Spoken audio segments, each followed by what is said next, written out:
प्रिय विद्यार्थियों, आज हम हिंदी साहित्य का इतिहास का जो पहला काल है आदिकाल, उसकी परिस्थितियों के बारे में बात करेंगे।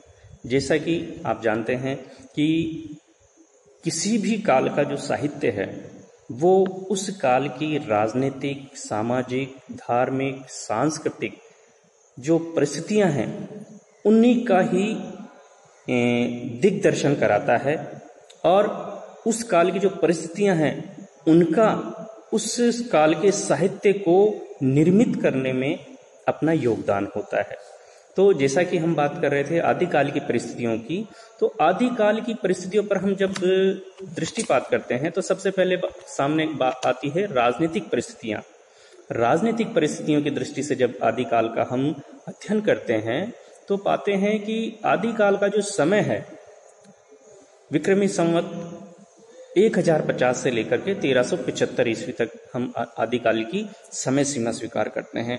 लेकिन जब हम हिंदी भाषा के प्रारंभिक स्वरूप और हिंदी साहित्य के प्रारंभिक रचनाओं की ओर की दृष्टि से जब हम देखते हैं तो लगभग 7वीं शताब्दी उत्तरार्ध से लेकर के हम आदिकाल की समय सीमा को प्रारंभ मानते हैं।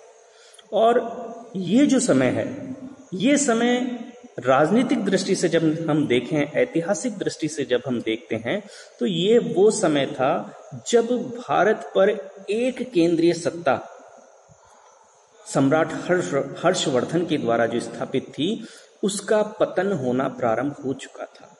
सम्राट हर्षवर्धन ने अपने राजनीतिक कौशल से, अपनी कूटनीति से, अपने बुद्धि चातुर्य से, अपने पराक्रम से जिस वर्धन साम्राज्य की नींव डाली थी और उस वर्धन साम्राज्य की सीमाओं का सुदूर विस्तार किया था, वो विस्तार उसकी मृत्यु के पश्चात अयोग्य उत्तराधिकारी होने के कारण धीरे धीरे सीमित होता चला गया और अनेक रियासतों के जो सामंत थे, जो उनके अधिपति थे, उन्होंने धीरे धीरे करके अपने को वर्धन साम्राज्य की दास्ता से मुक्त करके अपने आप को स्वतंत्र शासक घोषित करना शुरू कर दिया था। और जैसे ही वो स्वतंत्र हुए तो फिर उन्होंने अपनी साम्राज्यवादी नीति के तहत, अपनी साम्राज्यवादी महत्वाकांक्षा के कारण अपनी रियासतों की सीमाओं का विस्तार करने के लिए पड़ोसी राजाओं पर आक्रमण करना प्रारंभ कर दिया।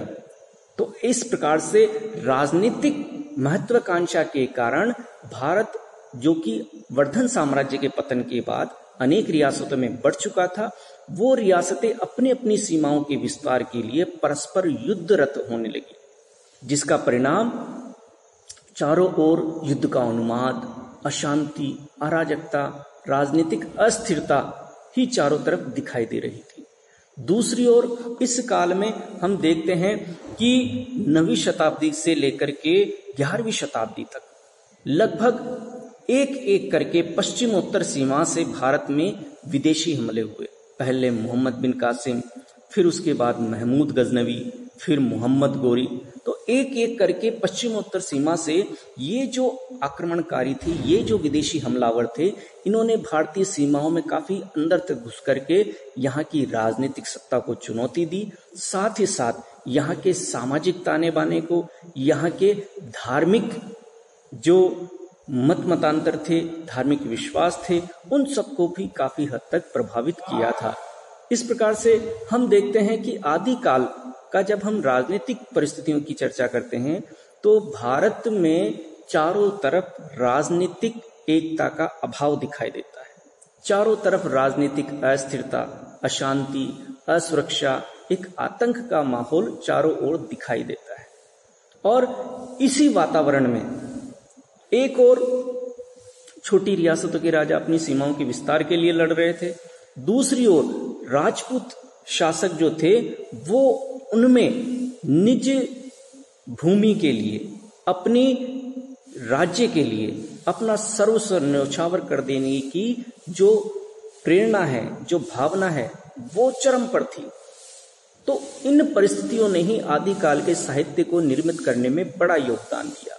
जब हम आदिकाल के साहित्य का अध्ययन करते हैं तो उस अध्ययन में जब रासो साहित्य हमारे सामने आता है तो उन रासो साहित्य में हमें ये परिस्थितियां स्पष्ट दिखाई देती है। उस राजनीतिक अस्थिरता, अशांति, असुरक्षा की भावना का इस रासो साहित्यों में बहुत व्यापक तरीके से जिक्र किया गया है। इस प्रकार से आदिकाल का जो राजनीतिक परिस्थितियां थी, वो राजनीतिक परिस्थितियां उस काल के साहित्य को पनपने के लिए पर्याप्त अवसर दे रही थी।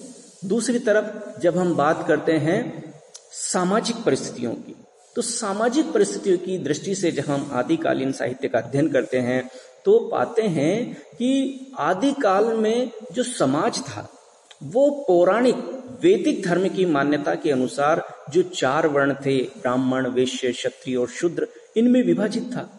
और इन वर्णों में भी अनेक जातियां, अनेक उपजातियां, और उनमें भी फिर कुल, वंश, अलग अलग प्रकार से पूरा मानव समाज बटा हुआ था। और मूल बात यह थी कि 4 वर्णों में समाज विभाजित था, लेकिन मूलतः समाज में 2 ही वर्ण थे, एक उच्च वर्ग, एक निम्न वर्ग। शूद्र निम्न वर्ग में था और शेष जो 3 वर्ण थे, ब्राह्मण, वैश्य, क्षत्रिय, ये उच्च वर्ण में थे।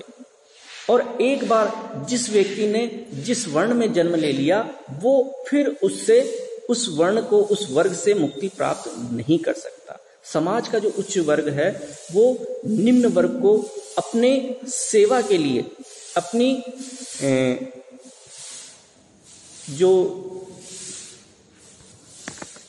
तो समाज का जो उच्च वर्ग है उसकी सोच ये थी कि वो केवल मानो जैसे भोग के लिए ही पैदा हुआ है, उसका काम केवल भोग करना है, विलास करना है।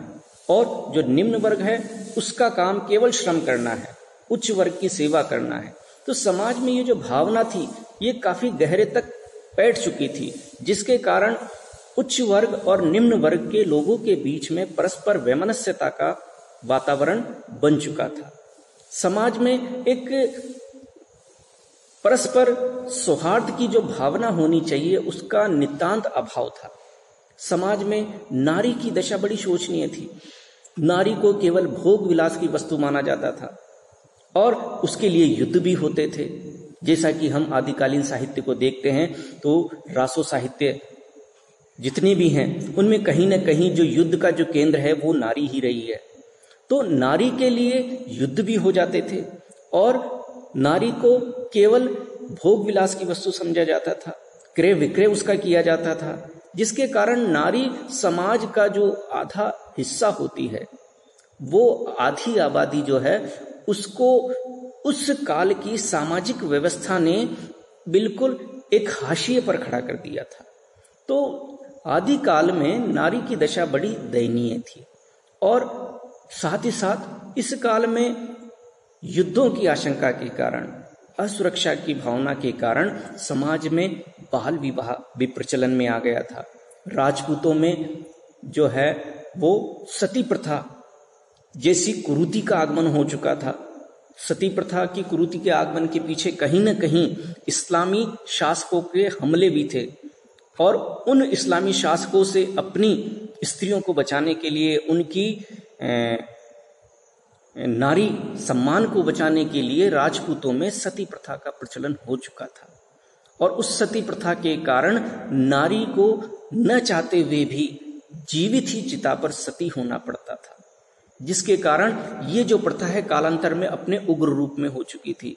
तो एक तरीके से ये जो सती प्रथा का जो अभिशाप है ये भी आदिकाल की देन है।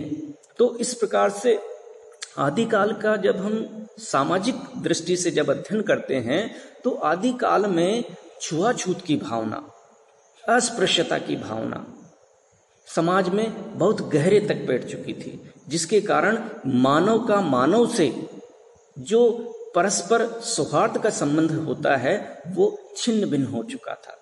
इस प्रकार से आदिकाल का जो सामाजिक जीवन है वो विशृंखलित हो चुका था और समाज में एकता का, प्रेम का, सौहार्द का, भाईचारे की भावना का नित्यांत अभाव था।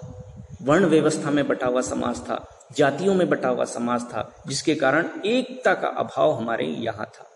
तो इस प्रकार से हम देखते हैं कि जब आदिकाल के साहित्य का जब हम अध्ययन करते हैं तो पाते हैं कि आदिकाल में जो उपलब्ध साहित्य है उसमें से जो सिद्ध साहित्य है, उसमें जो नाथ साहित्य है, वो साहित्य कहीं ना कहीं समाज की इसी छुआछूत की भावना, समाज की इसी अस्पृश्यता की भावना को दूर करने का काफी हद तक प्रयास करता है। नाथ योगियों ने अपनी वाणियों में और सिद्धों ने भी अपने रचनाओं में इस छुआछूत का जमकर विरोध किया है, और इस छुआछूत की भावना के पीछे जो धार्मिक विश्वास थे, जो धार्मिक रूढ़ियां थी, उनका भी वो तीव्र विरोध करते हैं। तो इस प्रकार से हम देखते हैं कि आदिकाल की जो राजनीतिक परिस्थितियां हैं, आदिकाल की जो सामाजिक परिस्थितियां हैं, वो आदिकालीन साहित्य से सीधे सीधे संबंध रखती है, और उनका आदिकालीन साहित्य की सृजन में बड़ी महत्वपूर्ण भूमिका उनकी रही है।